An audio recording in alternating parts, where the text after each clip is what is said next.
Welcome to We Have Notes.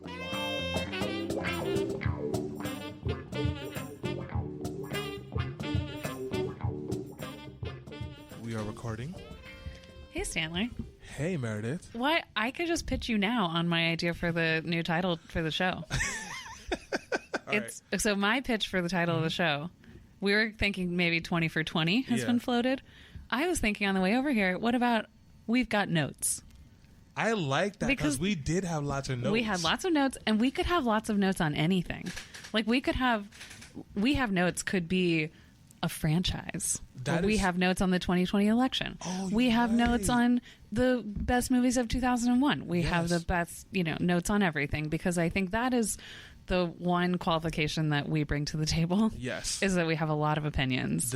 And that's really it in terms of credentials. That's kind of what we have to offer. But the joke that I used before we were recording, and I'll use again, we're millennials, and that's what the most important thing is. That's what the most important thing. Them whether you want to or not. Yeah, and I think it's funny that now millennials are people in their 30s like us. Oh, God. But it does seem, the archetypal millennial still does seem to be like a 25-year-old. Yeah, because we're less insufferable now. That's the thing about it. I think that's true. And self-important, less self-important. Yes, still very underpaid.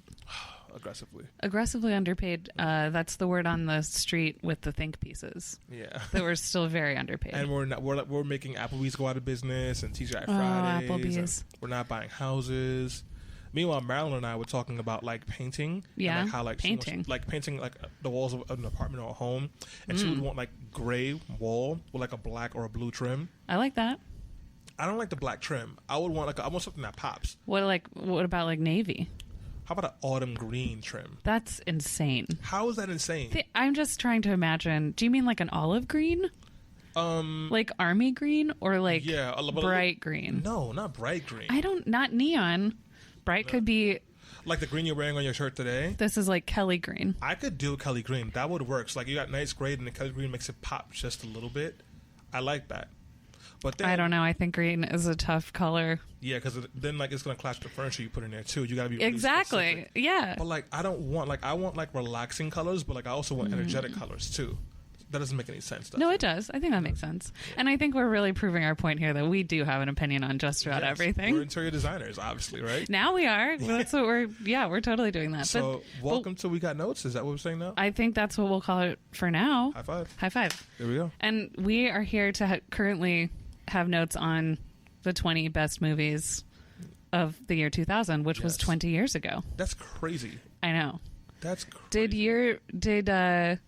Did you do anything for the Y2K apocalypse? Did you prepare? What did I do? I mean, I was 12 and you were 14, so probably one would hope others were making the decisions about avoiding apocalypses. Oh, yeah, that's true. For us? My dad was at work. Nothing happened. We weren't prepared. Nothing happened in the end, which seems very good for you. Yeah. If anything had happened for me, we were my parents took us that holiday season and over the new year to the mountains of Colorado. Why? And told us it was because if the Y2K apocalypse came, we wouldn't want to be in the cities. And that's the first time I ever heard my mom say her famous quote that she's now used many times when disasters hit, which is, "We're all 8 missed meals away from like chaos." And I was like, "Mom, that makes so much sense," and none at all. Yeah. Anyway, so the year 2000, it was a crazy time wow. In the Barnes household. Yes, it was. Shit, dude. Speaking of the Barnes household, we should probably say our names. Yeah. Oh my God. Right. So, ladies first. I'm patriarchy. That's right. I'm Meredith Barnes. Where can I find you, Meredith?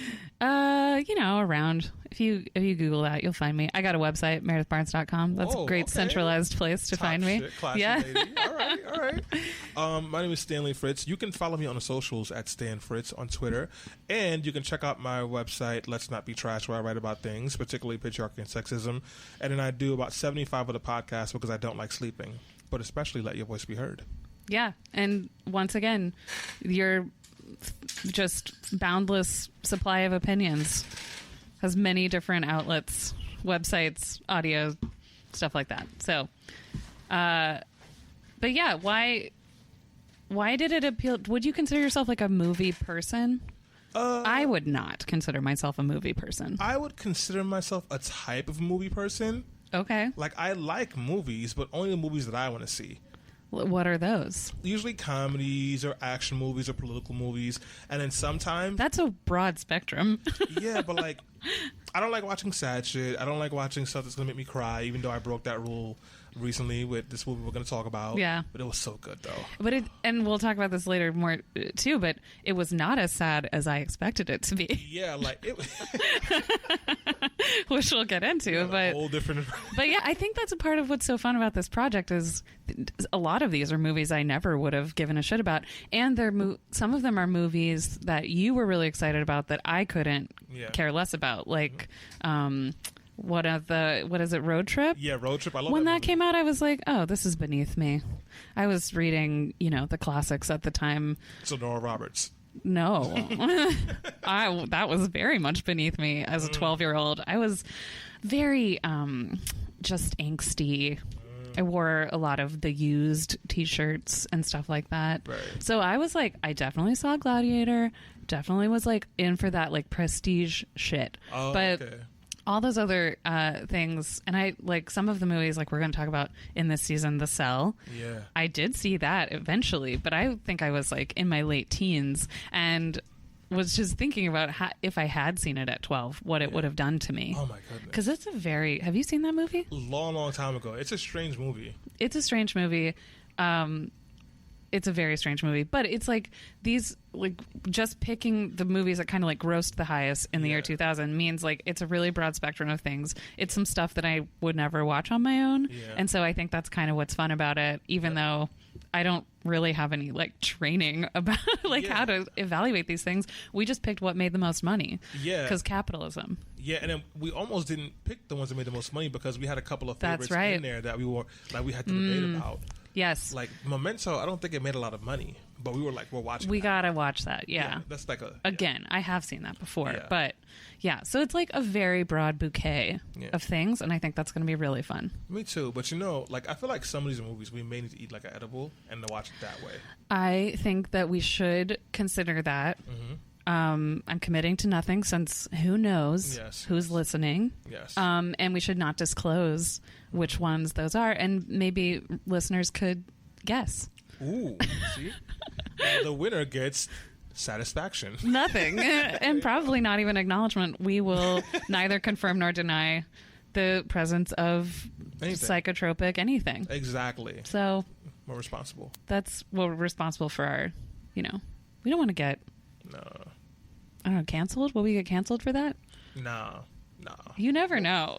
That's true. Like, canceling is always evolving. They're like, oh, you drink water, you're fucking done. Yeah. Where's that water from? A bottle? Yeah. Shame on you. It's like, maybe. You don't make your own water? You just pee into a distiller or something? And shake it until you cry. Like in the movie Dune? Have you seen that movie? No, I have not seen that movie. There are a couple of different versions, and I think a new one was coming out, but that is outside of our mandate because it's not the year 2000. But they do drink their own urine in that movie. Because it's a desert planet, man. Okay, what's a desert planet? But like, how did they even get urine to pee to drink? Because they wear a still suit, as in distill, and it's a full body suit, and it takes your sweat and your urine and all sorts of stuff, and it processes it, and then you drink it. Well, and that's even the royalty. Well, listen, I sweat a lot, so I would never. You would be fine. Yeah, I'm like, fuck you guys. I'm a very dry person. I don't sweat a lot, so I would probably be in trouble. Yeah, see? I'd tell you some of my distilled. Like, that sounds disgusting. Yeah, no, that's capitalism. Oh, man. You would find a way to make money. That's the American way. Yeah. I think that's good. And yeah, so we basically mostly used money as an organizing principle for these movies. Yeah. And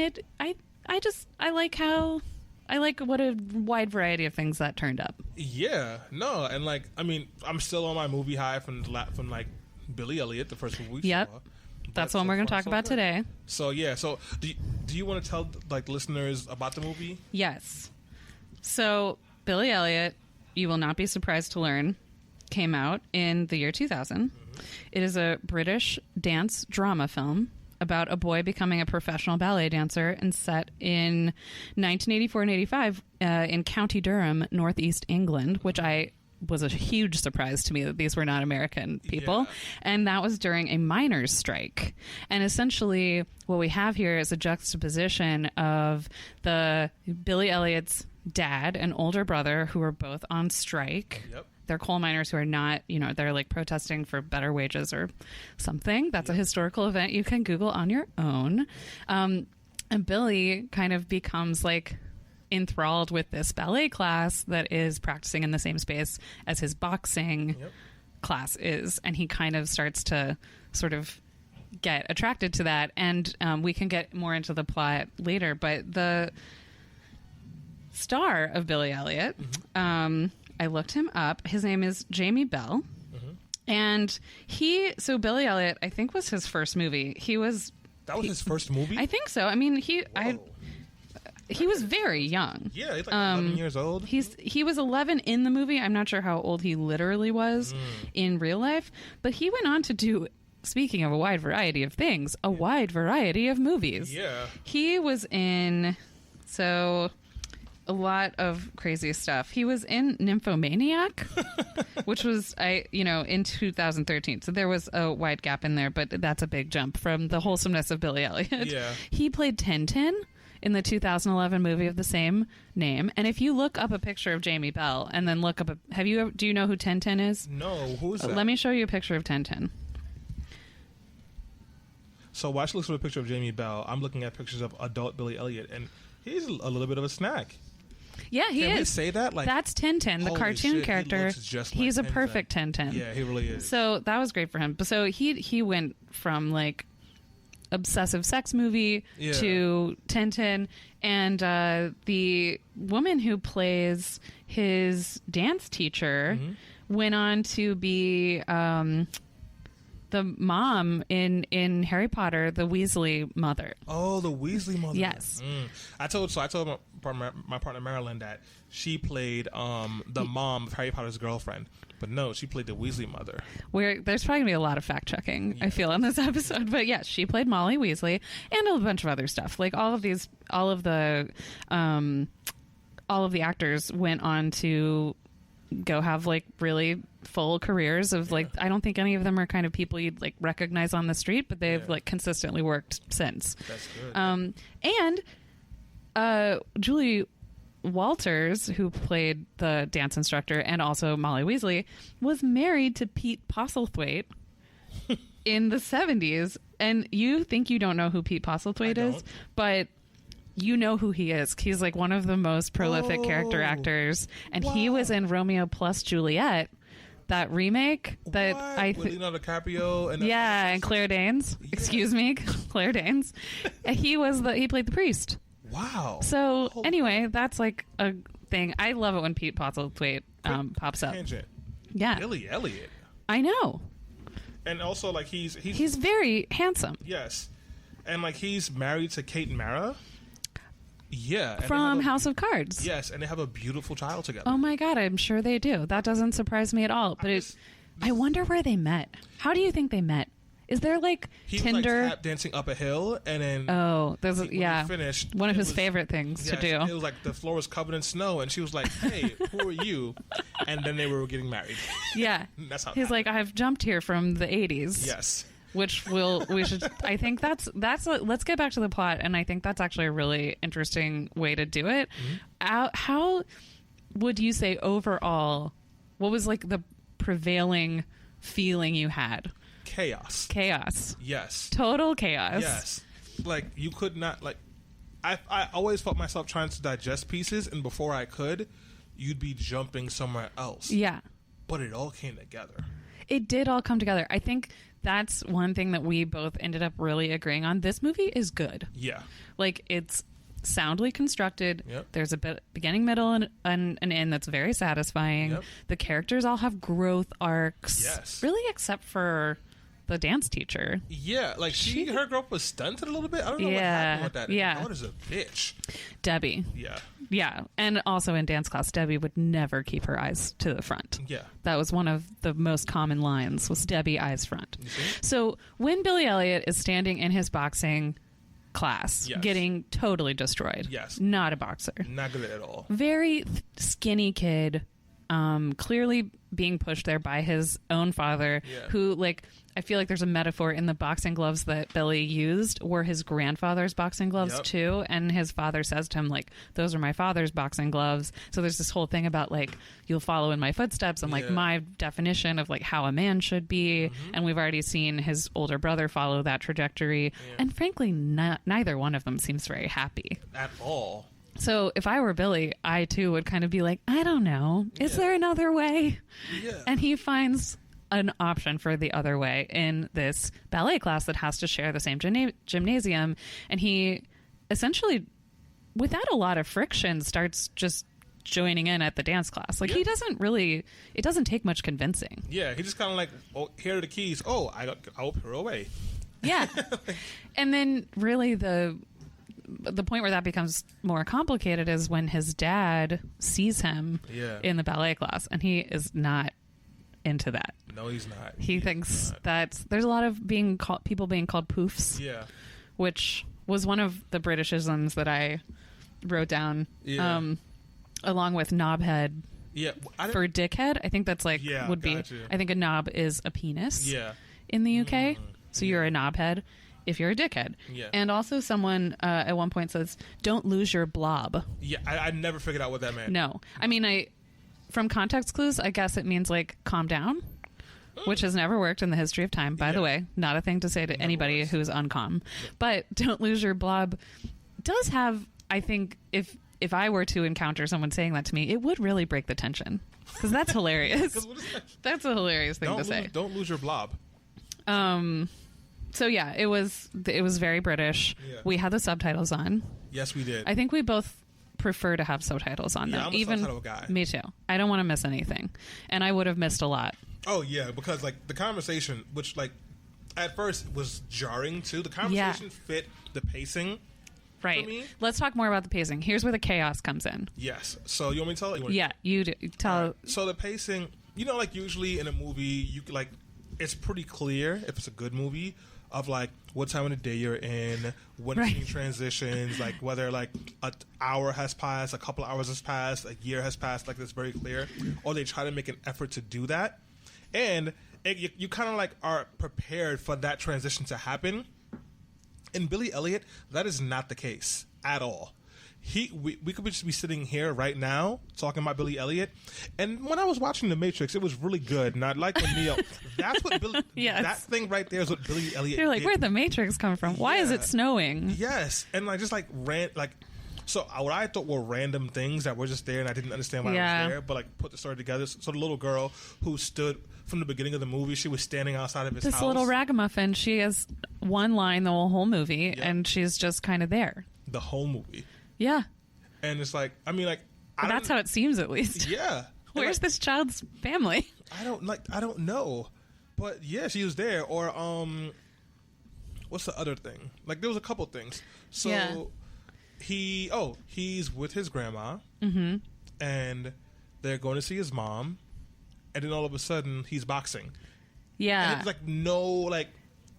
Yeah. Like his grandma's, like they were looking at his mom's gravestone. He was at his mom's gravestone. The grandma was at the wrong gravestone. And then he like runs to go get her. But nope, now he's boxing. Yeah. Yeah. And I think that, first of all, we'll get to the women in this movie in a minute. Because I think that's really, there's something, but, right. But there's like, when we were talking about this last night about the chaotic like pacing and the jump cuts and the whole seasons will go by, all of a sudden there will be snow on the ground and stuff like that, it kind of mirrored to me what Billy's home life must have been like, because there was a lot of chaos. Like the men weren't working, his mother has passed away a long time ago, there's not a lot of stability. He's like breaking a lot of molds with how he's spending his time, and kind of has a lot of anxiety around how people are going to react to that. So I wonder if part of the intention there was to make us feel how Billy felt. Yeah. I was definitely unmoored. Yeah. For super all of the movie. Yeah. But I do think it ended up working, and like the last third of the movie really smoothed out. Yeah, it really did. So that I think it was intentional. I think it was like meant to evoke a feeling, and then they were like, all right, we're done with that, because now you should feel more stable. And you're right, because Billy was more stable too. Yeah. It was just like everybody kind of just like, yeah. But like one thing that stood out to me in the movie, especially in the first like 2 quarters, how angry all the men were. Oh my gosh, so mad! Everyone's so angry. Like Billy and his brother share a room, so and like they're both in bed, and Billy's like, "Hey, brother," he's like, "Fuck off." He goes, Tony, was that his name? I forgot his name. Fact check myself while you keep going. Yes. And Billy's like, "All right, night then."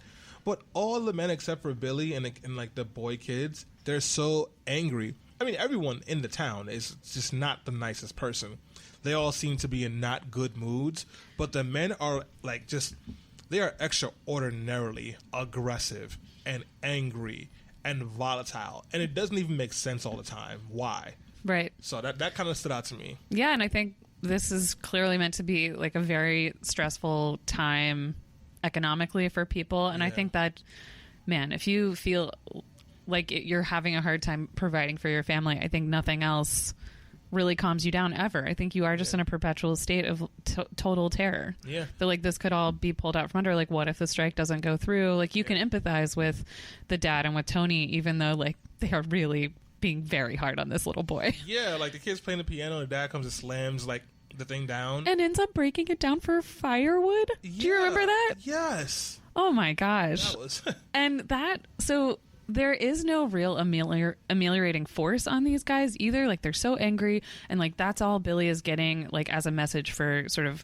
what you have to look forward to when you're growing up, and kind of also how a man is. Yeah. And there's no other way to be until he finds this ballet class. But part of that is because his grandmother has like very severe dementia. He's always having to chase her down from somewhere. Yeah. And his mom is dead, and we don't really know how long ago the mom died. Yeah. But she does have like a couple of appearances, or maybe only that one. That was really it was sad. really sad. Yeah. And you just wonder, like, if obviously there's a surrogate mother that sort of like gets dropped in. That I think that's really nice, but you just wonder if like that household would have been different if there was somebody around who maybe was bringing a different kind of energy to the table. But it also, just women in general in that movie were sparse on the ground. Not a lot of women. Like, but then they're all like removed from the action. So mom's dead. Grandma is, not present. And then the ballet teacher, once she gets Billy to a certain point, and we should talk about this plot point, then the dad takes over. Yeah. She just disappears. Yeah, and she's really pissed about that at the end. Yeah. But at Billy. Right. So who's 11. Eventually, I know, right. So eventually it gets to the point where this ballet teacher, like, I should just, what was her name? So while Meredith looks at the ballet teacher's name, let me tell you. So Billy starts doing the classes. He's starting to get good. His dad discovers him. Right. The teacher is like, hey. Mrs. Wilkinson. Hey, Billy, you're really good. You could potentially go to a school to do this. And Billy at first is apprehensive and then goes, are you sweet on me? Because he thinks that she might be into him, which is amazing. It's a great scene because his eyes are full of like terror, but also like that youthful thing of like, of course you are. Yeah. He's got swagger. Yeah, he does. And like, but then also, like, it's like she said she'll do it for free, so she's very clearly like hopeful in him. Yeah. And it's like a big pivotal moment, and he rises to the occasion. Mm-hmm. But like, I couldn't even appreciate that scene as much because I was just so blown away at how cavalierly all the children talk to adults. Oh my gosh! Talk to children. Yes. There's just like no line. There's like, oh, fuck off. Like, yeah. He told her to fuck off. He did. That was okay. Yeah, and they're really.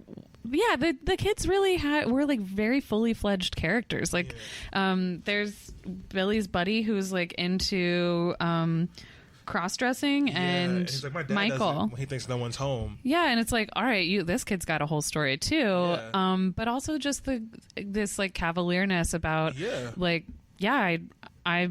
I wear lipstick and I'm wearing my sister's dress right now. It's no big deal. Do you want to wear this for my mom? As I'm just like, no, not even asking, putting lipstick on you. Yeah, and like they're all cool with it. And like when I was a kid, that would not have gone down so smoothly on either side.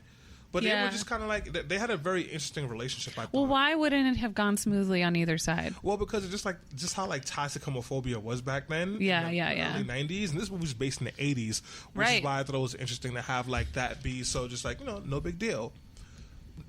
first off, no one.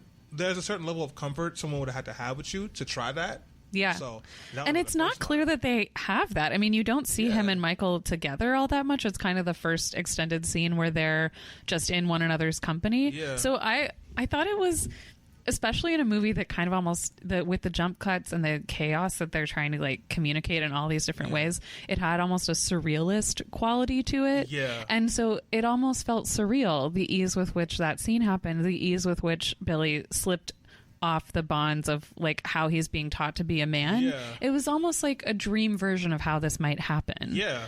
Like a dream in the literal sense of it being like kind of with the constraints around these people, you'd think maybe this would not be actually possible. Like it's dream, but it's also dream-like in the sense of how these things just sort of flow into one another, and the fantasy element of kind of trying on these different ways of being and ways of being a man, but also just ways of being a person. Yeah. But like while all this is going on, you have a full-fledged minor strike going on. Yes. And there are police everywhere. And those cuts between like there's I wrote one of them down of like what there's a cut between like, okay, so ballet class, you've got this little sea of 11-year-old girls in white tutus with Billy bumbling along in the beginning. This is like sort of towards the beginning of him getting into dance. He's not that good yet. And then it cuts to just like a sea of riot shields. Yeah, and like they're yelling at the scabs. So for those of you who don't know, scabs are people who they cross a picket line when workers are striking.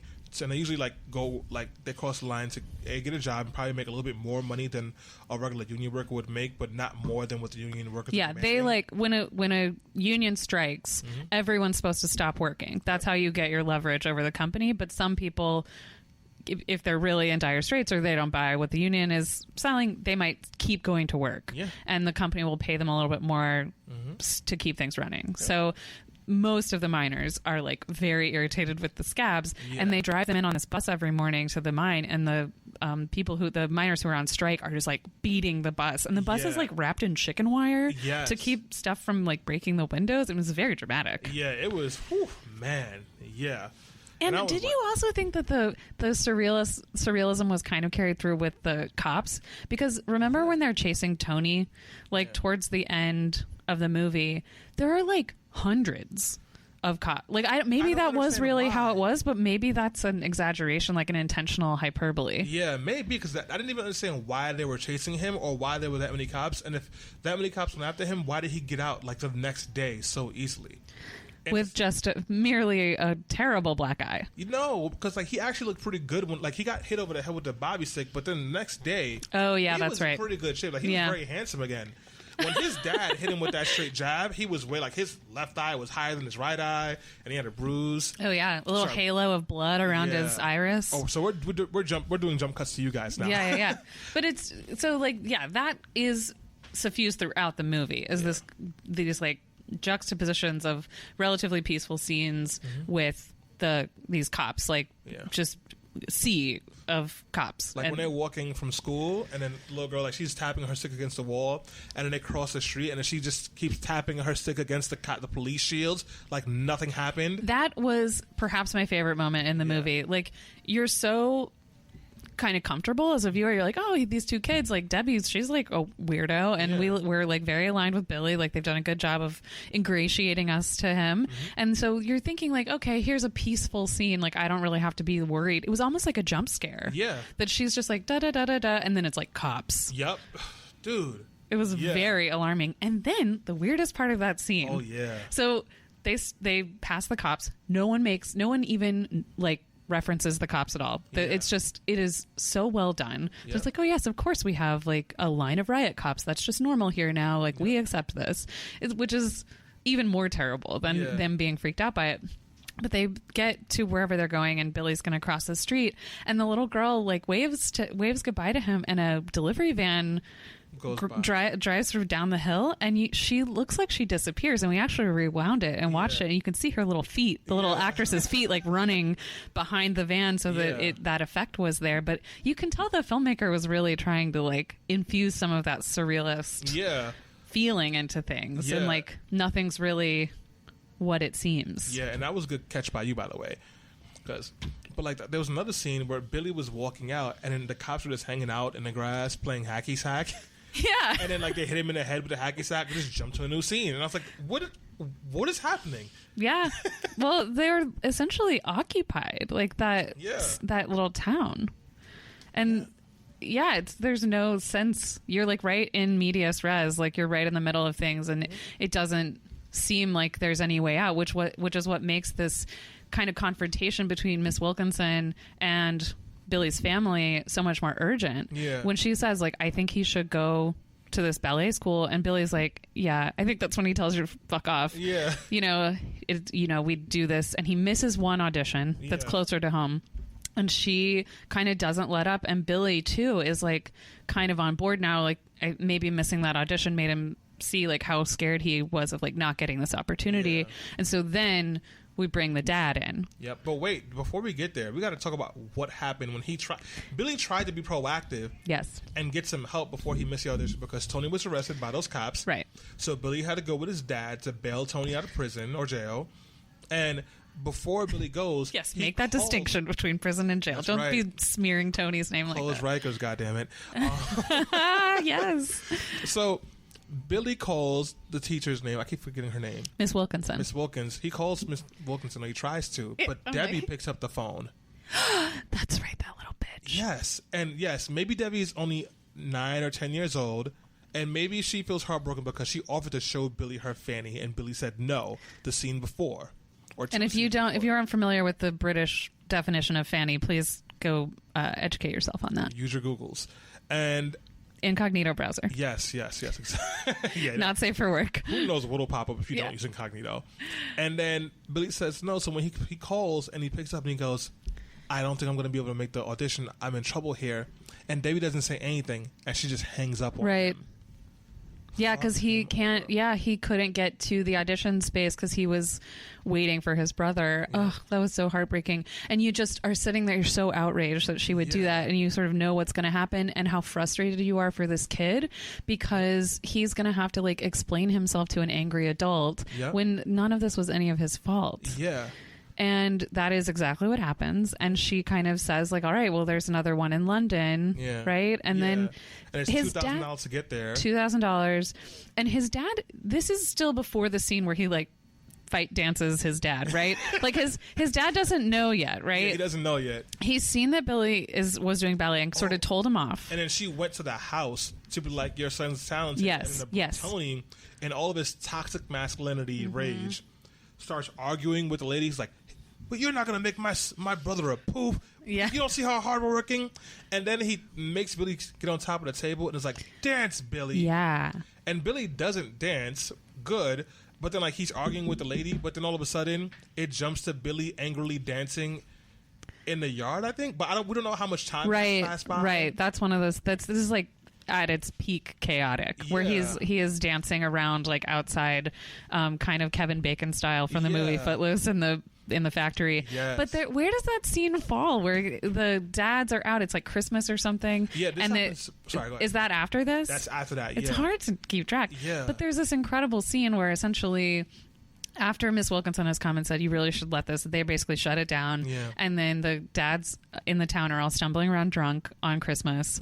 And they walk into the gymnasium where Billy and Michael, his friend from like experimenting with makeup and stuff like that, he's like put a tutu on Michael and he's like teaching him first position, second position, whatever. And these drunk dads walk in and are just astounded, and poor Michael just like shimmies out of the tutu like oh my god, this is terrible. And there's no words exchanged. Billy just like walks up to his dad and maybe he does call him a name or something, but then Billy does this incredible solo dance just like full of anger and also kind of like fuck you, and also kind of like I'll show you what I can do, and she's right, I should go, like all communicated through the way he moves. But the amazing thing about that, the dance was amazing, but what really blew me away is the father walks out and Billy goes after him and he goes, Dad, come back. Now if you watch the movie, they've only responded to Billy with curse words or shut the fuck up. The father's running. He goes, go home, son. That's the first time he's called him son. The whole movie. That's the first time he hasn't addressed Billy without cursing at him or threatening him the whole movie. And that's not that we both were like, oh, something's happening here. Yeah, and I think that I need, like, having your perspective there as like a son of a father is so different than my, like, I think that father-son relationship is really only understandable if you've been through it. So I was grateful for your insight. Why do you think you grabbed that? Because you pointed it out to me that that's the first time you'd called him son. It's like you were kind of instinctively listening for it the whole time. Yeah. You know what it was? Like, because, you know, that moment was full of so much tension when he saw Billy like that. Oh, yeah. I thought he was going to kill him. Me too. And then when he didn't do that and he was walking away, I'm like, in my head, I'm thinking, this doesn't make sense, because every other time he's responded with a lot of rage and violence towards Billy. And this time he walks away. So then I thought he was defeated, so I was really paying attention to see what would happen next. Mm-hmm. So when Billy called him, I thought the father was going to disown him. But then, like, when he said son, I'm like, that was, you know, I'm not really answering the question, I guess. But no. It was, when he said son, it was like such a complete, like, contrast from what I was expecting to hear from him. It was just such a complete contrast from how all the men have been acting the whole movie. And I have been watching the movie just looking at all the men and, like, seeing how, like, it was so hyper masculine and so hyper aggressive. Yeah. And Billy was the only one besides his friend who were the opposite of that. Mm-hmm. And that was the first time I thought the father was more like the son. Yeah. And you could see he was kind of fighting against his own instincts, which we'd been seeing him kind of like, and a lot of the men just kind of, they're so angry and they're scared because of this economic situation, and they're lashing out kind of blindly. This is a moment where he intentionally controls himself. Keep in mind too, he's drunk. Yeah. And it's hard to do that when you're drunk. And he ran. Yeah. While he was drunk. Just an amazing tour de force by this drunk dad, where he does not hit his son. And in fact, it's like, it's not exactly affectionate, but compared to what has come before, it's like the kindest thing. And he's a little bit like, I'm really restraining myself here. Please remove yourself from this situation, because I don't know how long I'm going to be able to maintain this, right? Like, did you get that? I got that too, yeah. It's like, go home. He runs to her house, and like, so I noticed this too. When Billy first ran to the teacher's house, there was a dog that scared him, so he kind of like dashes away. Yeah. And then his dad did the same thing, and that's when I was like, oh, the dad's on the side now. Like, I noticed like that small little thing. That's very good. I did not pick that up. See? Drunk. I had 2 glasses of wine. Right, we did have some wine. But no psychotropics. We'll neither confirm nor deny that. Yeah. And so then, like, the dad makes a shocking decision in order to fund this trip to London. He crosses the picket line. Yes. And also, doesn't he pawn some jewelry? That happens later. Okay. So he crosses the picket line. That was shocking. Yeah, I was like, at first, because like, you know, like the super left in me, I'm like, what the fuck, dude?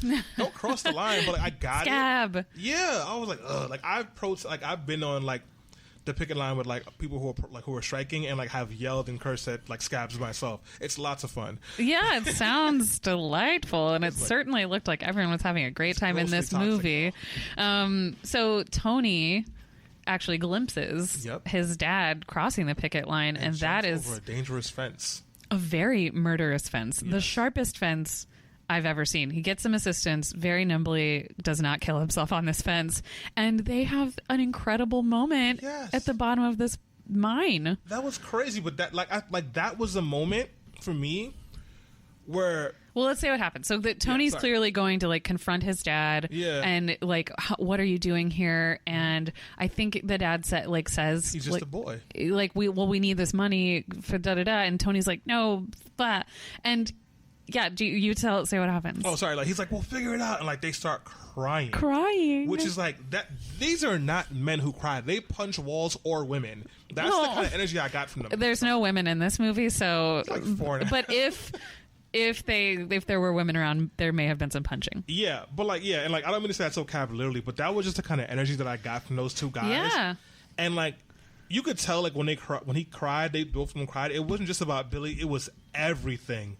Just hit, and like they're crying. You can hear Tony. He's trying to figure out the answers, but he doesn't know either. And then the other men come, and he's like, "He's not going there. Don't worry about it. We'll figure it out." And then everybody rallies around Billy. Yeah, everybody, the whole town. Yeah, That was amazing. Oh, it was so amazing. And there's some place in there where you just said kind of, we were just being quiet watching the movie and you just go, man, talk to your kids. Like, yeah. And I think it was I think that was the scene that triggered it, where it was like, God, like, you're both going through this scary, terrible thing, and like, talk to Tony, talk to Billy. Like, it's finally starting, like, some of the walls are starting to come down. But yeah, like, the whole community gets together. People are like bringing in, you know, quarters and whatever. I mean, they're the British version, but, you know, like coins. People are really digging deep. Is this when the jewelry gets pawned? Because that was also very sad. The wedding ring and the bracelet. His dad pawns Billy's mom's stuff to get him to London, and then they get on a bus. And they go to London. And they have an audition. And I thought that there was a lot of humor. This is also the section where things calm down in terms of the jump cuts and the weird surrealism. But the dad, like, both of them, they come from this lower middle class, or maybe even lower class background. So they go to London to this like Royal Ballet school, and it is super elaborate, and everything is marble, like ceiling to floor. And the dad is clearly a little bit uncomfortable and a little bit like starstruck almost, and he's just like looking around. It's very funny. And it's very subtle. Billy's like, be cool, dad. So and then when Billy was finally doing his audition, I wanted to give him a hug so bad. He just was so scared. He was so scared. And so the audition consisted of, you know, a couple of things. They like made him plie and hold it. And then they just kind of, there's like a free style section of the audition where they're like, we just want to see how you move to the music. And he didn't like the music. And it also, like, what a weird way to put it. If someone was like, I just want to see how you move to the music, I would be like, all right, predator. Like, they don't even say dance. It's not like a routine that all the kids are performing. Music, no, really. I don't like that. I don't know what you mean.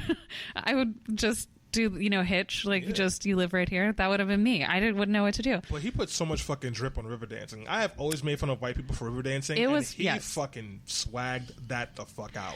I don't know about that. It's like as swaggy as Riverdance can get. It was definitely the swaggiest version of Riverdance. I have a lot of love for Billy still, so like I will, like, maybe I'm amping it, but like, no, I think I've never seen swaggy river dancing, but he killed that shit. And they really like gave us a scare there, because when the music starts, it's very folky. It's not classical music, and you can see the panel of judges is like, what is happening? What is this? And Billy freezes. Initially. And then he goes in, finally, he like finds his confidence and like goes into his dance. Now, did you think it was the same dance that he did in the gym to his dad? I hadn't even thought about that. Because remember, he ends with those 3 turns. Oh, yeah. And he did that too. And I wonder if it's the same dance. Like, I'd have to go back and be more educated about dance to really figure that out. Which we are not. But I think it was the same dance, which probably had some symbolic meaning, because this is a movie that's full of symbolism. It probably was. That's like his defiant dance. Like, he was scared. His defiant dance, And then he punched that kid in the face. So in the locker room, we meet our first black character. Oh yeah, which is Leroy. They're gonna call him Leroy. He had 20 seconds of screen time and no name or any lines. An hour and 20 minutes in. An hour and 21 minutes in. Mm-hmm. And then there are 2 black characters in this whole movie. Neither of them speak. The other one is Michael's boyfriend at the very end, which we'll get to. And 42 minutes in. The movie is an hour and 50 minutes long. Which, you know, I do think some things are ameliorated by the fact that it is like northeastern England. In the 80s. I'm not sure there were a lot, but they did find there were 2 places where they were like, put a black kid in there. Put this man Negro here. So, well, hopefully not. Hopefully not. But so he, you know, Billy thinks he didn't do well. He clocks his kid in the dressing room, and you're sort of like, oh no, like, how are they going to react to that? And Billy kind of seems to get that same impression. He goes and sort of slouches with his dad in the hallway. And then they call him in for an interview. And the interview was very strange. Because, like, I'm used to this, like, the movie tropes where, like, you're hesitant at first, but then you find your voice, or maybe a nice judge encourages you, or the dad says something. None of that really happens. There was a moment when they asked the dad, are you 100% with them? And his dad says yes, and you can see Billy, like, release a big breath, and I'm like, there it is. But then the next question, Billy's like, I don't know. So I was like, oh, I guess that was nothing.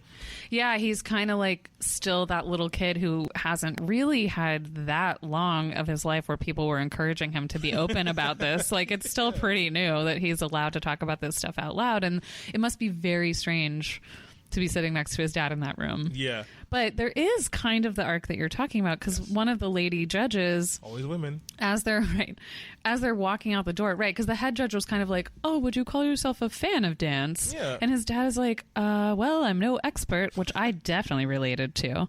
But as they're walking out, and you're kind of like, "No, he blew it! Like, this was terrible." Someone asked, like, "What does it feel like when you dance?" Before you continue, can I just say this is kind of sad. What? She had the second most lines for a woman after Billy's dead mom, who had maybe 12 lines. Are we counting Grandma's lines as lines, though? No. Because she had like 4, but they were crazy. Yes, exactly. And they were almost always, "I could have been a professional dancer." After a certain point in the movie, that's all she said. Yeah, and it barely lucid. And barely. It was like one time we thought she was dead, but it was just... Yes. And Billy kind of did, too. Yeah. She's, I think, intended to be comic relief, but...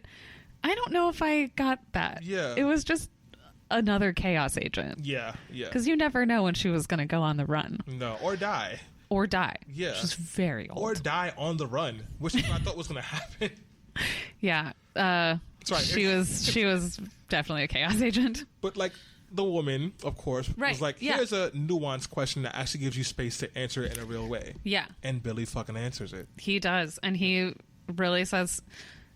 something very beautiful, almost because you're seeing him articulate it for clearly at the very first time. Yeah. It's not like a speech that flows out of him. He's kind of hesitant, and he's really trying to like figure out what does this feel like. Yeah. And that's why it's so like beautiful. And his dad hears it. Like, they're not quite out the door when this happens. And you get the sense that like that's the thing that shows the judges like, we've got a real dancer here. Yeah. Yep. And was it the scene after or before where like Billy's dancing up the hill doing the pirouettes and his dad's like, "Do you need to do this?" Yes. Yes. That's when they get back from London. Oh, yeah. And they're like walking back home. That ragamuffin girl is standing, staring, being a weirdo. Yep. And Billy is like doing pirouettes up this hill. Yep. People run up this hill over and over again throughout this movie. A lot of stamina. It's amazing.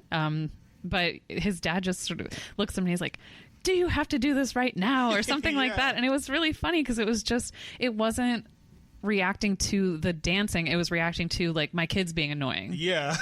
So it wasn't like pointed at like, "That's not masculine" or whatever. It was just like, "Oh my God, can you not? Like, we've just been on a bus for however many hours." Yeah, like, aren't you tired, you piece of shit? Yeah. There was something else that I want to mention over there that like I really liked. I can't remember it now. All right, so I guess we got to keep moving on then. If it comes to you, we'll just Billy Elliot this and jump right back to it. See, that's a good way to do things. Yeah, and what happens next, plot-wise, is the letter. Oh, that's what I was going to say. Yeah, okay. Before the letter, that's a transition where like all of a sudden now him and his dad become a team. Yeah, and, like, scenes are opening up with the two of them together. And I was like, oh. And they even have a moment. Sorry, go ahead. No, but I was going to say this is the moment where I was like, "What? Mrs. Wilkinson is the founder of this feast," and that really just fades into the background, which is fine. Debbie's a bitch. Yeah. We've already covered this. Fuck Debbie. Yeah, fuck Debbie. Yeah. But yeah, they're a team. Like, they're really, and like the whole community it's all sort of like cool. Like, everyone knows he went to go try out for ballet, so he doesn't really have to hide anymore. Tony's got some space to maybe like have some feelings. Yeah. It's like everyone is in a better place. Yeah. And then, so that's happening, and now they're waiting for him to find out he's heard from the school, and they get the envelope, and then the whole family's sitting in the kitchen trying to be waiting for him to come home. I don't think they were being super casual. Yeah, no, they were not. They were like, "We're not going to open it. Like, we know that would be a real betrayal, but you should really open this right now." So Billy goes in the other room, and what ensues is one of the most stressful 90 seconds in a very stressful movie filled with lots of beautifully orchestrated moments of tension. And this was one of them when he's reading that letter, and I could not read his face. Yeah, that was brilliant, though. It was so good. That was brilliant, because like the director knew what they were doing. Yeah. And I'm like, you motherfucker. But then, because the family's the way they are, they were like, fuck this kid, and like burst into the room. Yeah. What's going on? Yeah, they give him like a minute, and then you can tell the dad's just like, I gotta know. And it, it was a very thin letter. It wasn't like a big package. And so from my college days, I remember like getting all of those rejection letters. Yep. And they were very thin packages, and the one acceptance that I got, or well, maybe there were two, but there were not a lot, came and it had like more stuff in it. So it was a thin letter, and I was like, oh man, would they really do this to us at the end? And he gets in. Yeah. That was like, I was at first upset because remember that it jumps to the scene now, the dad sprinting up the fucking hill. Right. Looking so happy. Yes. He gets to the boxing ring / ballet center / bar, apparently. Yeah. And the whole time was behind Billy. So he's like, Billy got in. And they're like, fuck you, the union caved. And I'm like, what? Right. It's like this will steal your joy anyway. Yeah. That was wild. That was wild. And then what happened next? So they went back to work, and like they're all in the mine. They look super upset. Yeah, they're in that elevator, and they're just all like 1,000-yard stare with their hard hats on, and you're like, oh my god. And to me, it just recalled that scene with the dad and Tony after the dad goes back to work to fund the trip to London, when he says like, he's only a boy, like give him a chance to get out of here. It was like so heartbreaking. And then you really see like, this is what you're escaping. But also then you've like grown so much to care about the dad and Tony, so you're like, this is a real bummer. Yeah, they looked miserable. I felt shitty for them. And why didn't they have face masks? Like, it was the 80s. I know, but do they now? This is something we can fact check, but it's like, they should. Just even one of those little medical white cotton things, it's not going to prevent you from getting black lung, but a gesture towards the idea would have been nice. I feel like they've been down in their minds long enough where they're like, black lung is coming. Yeah. I mean, I guess. And then he finally talks to the teacher, and she's upset with him. Or she's upset with the situation because he's like, I got in. And she goes, yeah, Debbie told me. You mean your nosy daughter who told Billy that your dad is redundant and you can't fuck anymore and you sleep in separate bedrooms, and then offered to show him her fanny and then tried to sabotage his audition? You mean that, Debbie? Yeah. Holy crap. And there's also probably something a little bit in... I think this comes up a lot in movies where you have this kind of mentor relationship. And maybe Miss Wilkinson is a little bit jealous of Billy. Yeah, maybe. And she's maybe a little bit like, I did all this work, I'm getting no credit now. Yeah. And like, it should have been me, but I didn't have a me to, give me the push. Yeah. Maybe there's a little bit of that going on too. She did a lot of the emotional labor. When Billy was like rebelling, she really carried that. She fought with the family, and it's kind of messed up because if we go to the end, his first big show, Dad is there, Tony is there, she's not. That's right. Michael's there. Yeah. Michael's partner is there. Michael's black boyfriend is there, who we've never met before. Scene. Yeah, and by the way, Michael had like kind of a fabulous, like sort of turban-y. He was a very beautiful man. Everyone was very beautiful, but so yeah, then we see adult Billy like do this like beautiful leap during a performance of Swan Lake, and that's the end of the movie. Yeah. And that's where you thought he was going to die of the gay. I didn't think it was related to that, but yeah, I should reveal now that the whole movie I was waiting for Billy Elliot to die, because I remembered that this movie was a like cautionary tale maybe about being gay. Yeah. But like when this movie came out, I was living in the suburbs of Houston, Texas, extremely evangelical. It was around the time when like movies were becoming a battleground for evangelicals. So like The Passion of the Christ had come out, and like people bought out theaters to go make that a huge movie. Yeah.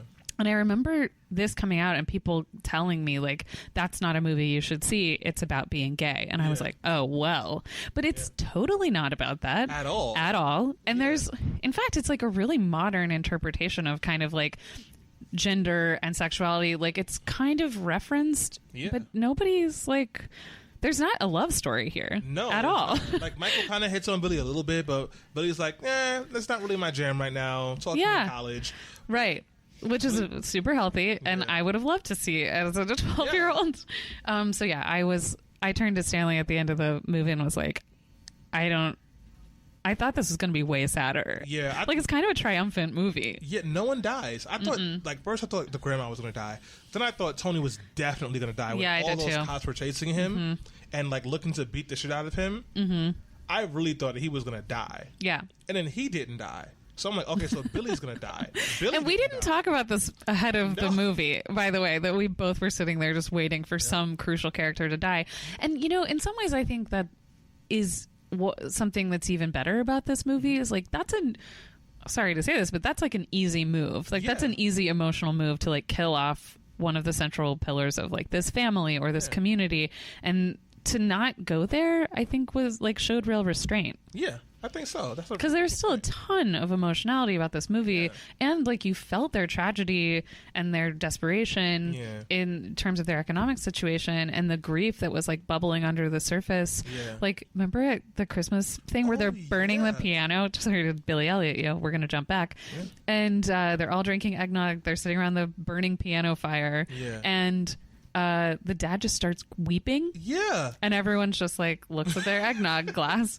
So they built that through moments like that. They didn't have to kill anybody off. And you get the sense that like Billy was going to go on to have a beautiful ballet career. And I just really thought I had been led to believe that this was about how, you know, being like stepping outside of the lines of traditional gender roles will get you killed. And instead it lifted you up.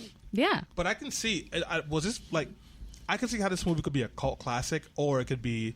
No, actually, I still don't see how this movie could have been a blockbuster. Like, we were watching the movie, like, this had to be an indie movie first. Because nothing about it in the beginning made me understand why folks would pack the theaters to see this. After the fact, when like folks had heard about it, I could see that happening. But before, in the early 2000s, we were still not very, like, accepting of the people in the LGBTQIA community. No one knew what the hell queer was. You know, so... I don't get that, but it was, And I will say, so like, I think this is also a big difference between like U.S. film processes and British stuff. So like, this was co-produced by BBC Films, and it was distributed by Universal Pictures. So like, that's major distribution.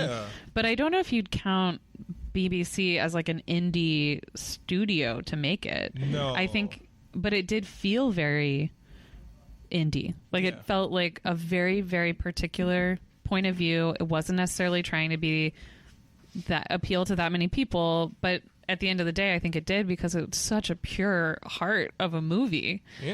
Do you want to guess the budget? Yes. Okay, guess the budget. $25. And then guess how much it made at the box office. So the budget was $25, and they made like $10 million. Come on. All right, so the budget was like $2 million, and they made 50. Okay. Is that your final answer? So one confounding factor is that the budget is in pounds and the box office is in dollars. But we're just going to go with it. I'll disclose that fact. The budget was $3 million. Very close on that. It made $109 million. That's a lot. So 3 million pounds, which is some number of dollars. I couldn't tell you. And about $6 million. In 2000? No, actually, that's less, because in 2000s we still made more. So that's about. I can't believe you're speaking this confidently about this. Probably like it was like probably $1.5 million back then, because like the dollar was double the pound back then, I remember in like 2006 and 7, that's when the pound officially became higher than the dollar. I'm very impressed. I'm very impressed that you know this. Thank you. I'm a nerd, and I could be aggressively wrong, but I'm saying it confidently. And you sure are.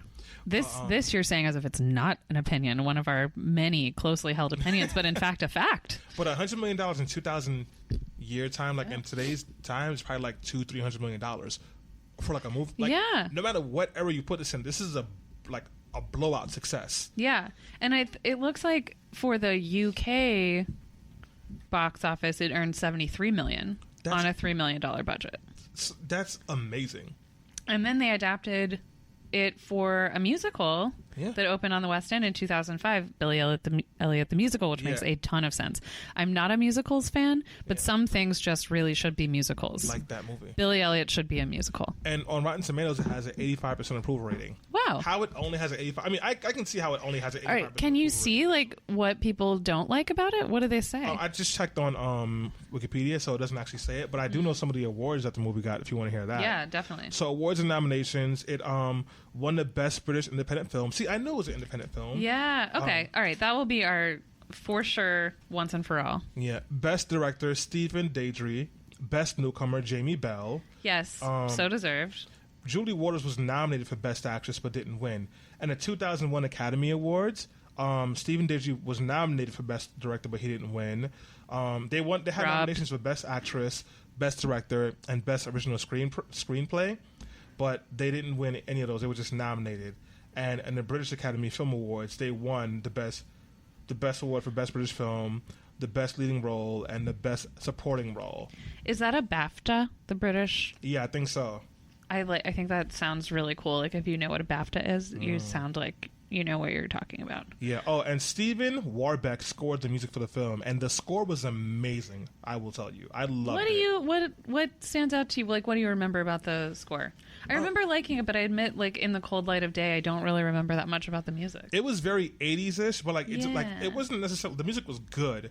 I don't remember particular songs. I remember like the way the songs helped to dictate the emotion of the scene or what was happening. So when Billy was in the library stealing the ballet book and like that rock song was playing, and then when he went to go borrow it, the librarian was like, "You can't get that." The music stops. Yeah. But then the guy moons her, and the cops come, and then Billy's gonna steal it. The music comes back up. So things like that, I really like that. So I'm here on Rotten Tomatoes to like see a couple of things that like people didn't like about it. So basically, and this is like, these are real, quote unquote, real reviewers. Yeah. Like the reviewer for the LA Times said that Hall and Daldry lay on the sentimentality and the cliches as thick as they can, which is pretty thick. And he says that gave him a sense that they don't trust the audience to have a reaction that's not been completely stage managed. Now that's so interesting because we came out of this feeling like the movie was total chaos. Yeah. Like we were constantly having to like find our feet and reorient ourselves to what it was doing. So I just don't agree with that at all. At all. And the first 2 minutes of the movie, I was not sure. I'm like, I don't know if we're going to make it through this. Yeah. I think I alluded to that. I'm like, what's happening here? Yeah. Oh, that'll be interesting to see if we actually like, quote unquote, walk out of any of these movies. Oh, yeah. That will be very interesting. I feel like we got to give it at least like a one act like thing, like requirement. Right, we have to watch a third of the movie, whatever the runtime is. Yes. Yeah, so it seems like what people didn't like about it is that it was really, really sweet, and I think that's just simply a matter of like fuck you, opinion. It's not like a taste thing, even. Yeah. It's just like if you don't like really feel good movies, you won't like Billy Elliot. But I think we got into there's a lot of stuff here that complicate that narrative. This is no Hallmark movie. Like there's a lot of really interesting filmmaking choices and the music, as you pointed out, that are brave. Like it is, I think it was brave to do all of that like chaotic cutting in the middle of the movie. And honestly, if it had been told straight through, I'm just not as sure I would have cared as much. And unorthodox reactions to like cookie cutter triumphant moments, like for example, when the father ran up the hill and he told his friends Billy got in. After the 2 scenes before, they were rooting for Billy, and now they're too pissed about the unions to give a fuck about Billy. Right. And the mentor who had his back, but then and wrote a recommendation letter to the school, but then is pissed off at Billy and is like, "You're not gonna miss me." Yeah. Like that. Like I remember when that happened, I was like, "This is deeply unsatisfying." Yeah. And that like you're my maternal figure, and it seems like you've overly bought into that too now. Yeah, because that's not healthy for any mom to do. Like when you're going off to college and your mom is making it about her. Yep. Ugh. Yeah. Moms. God damn it. So yeah, I think there's a lot of restraint in this movie. It is really emotional and makes you feel really good at the end. Yeah. But the restraint with like. Not everybody is acting like very correctly most of the time at all. So I don't know. What should our rating scale be? So I think if a movie is horrible, we give it a Debbie. Okay. So from a Debbie to Pete Postlethwaite? Because Pete Postlethwaite just lifts your spirits as soon as you see him on the screen? What the slob knocker you said it was? I want to. Oh, a knobhead? Knobhead, yeah, no, we can't do no. A Debbie to a knobhead? No, calm your blob. What was it to calm down? Don't lose your blob. Yeah, so a blob? No, that's going to be confusing. I think this scale is going to change up throughout our episodes. Like we might do from a Debbie to a Pete Postlethwaite for a few, and we might come up with a better joke later on, and we'll just move the They'll know what we mean. I like that. Yeah. I give this a first time wearing a tutu from a Debbie to a Pete Postlethwaite. I don't know. I think like an 8, like a solid, almost perfect movie. Yeah, I'd give it an 8, like 8.5. I think it did everything it was attempting to do in an interesting way with good music and acting that was very well done. Yeah. Insofar as you just forgot you were watching actors, like I really bought these people as like working class dudes trying to like make their way in the world with a dead mom. Yeah, and they felt all of the shit that they were going through. And I felt it too. Yeah, and Billy, holy shit, man, you're a great actor. I mean, his name is Jamie Hall, but Jamie Hall. Billy. I'm so happy that he has this like beautiful life with Kate Mara. Yeah, right. Like beautiful people. God damn it, Billy. Maybe they're terrible people though. We don't know. Maybe when they get into arguments, he just starts dancing aggressively to show her who the boss is. She's like, that hasn't worked for a long time. You're not 12 anymore. And he's like, shh. He's like dancing and pureeing, whatever you say. Pureeing? I don't know. That's a different thing. Yeah, he's like, what if he starts twerking? He's like, yeah, look at this. God damn it. I told you. What if they, all it seems today like all Hollywood wants to do is reboot stuff that's already been made. What if they reboot Billy Elliot, but they do a diverse Billy Elliot? No. And it's like Cardi B's life story or something? God, no. I have a very... He's in the Bloods. Yeah. Right? Like Chief Brim is his mentor. Yeah, one of the big downfall moments of the movie is when Takeshi like snitches on Billy. And that's topical. 11, but the cops are coming. No, like don't reboot this. This is great. Don't make a part 2. No, leave it alone. Yeah, I like the musical adaptation of it. I think that makes a lot of sense. But if anyone goes back and tries to remake Billy Elliot, I'm gonna freak out. Like when they remade Footloose and they tried to add a hip hop flavor to like the angry dance scene, and I was like, this sucks. And the music doesn't even fit his rage, so this is stupid. It was all right. Okay, so verdict: almost perfect movie. Yeah, don't remake it. No. We should ask that question every time. Yes. Should you remake it? I like that. There we go. We're gonna figure this out as we go along. But this was really fun. Yeah. Do we have a sign off? Yeah. Oh yeah. What is our sign off? So we've read all of our notes. What if we just tell each other to fuck off? Yeah. Yeah. Fuck off. Fuck off. Bye.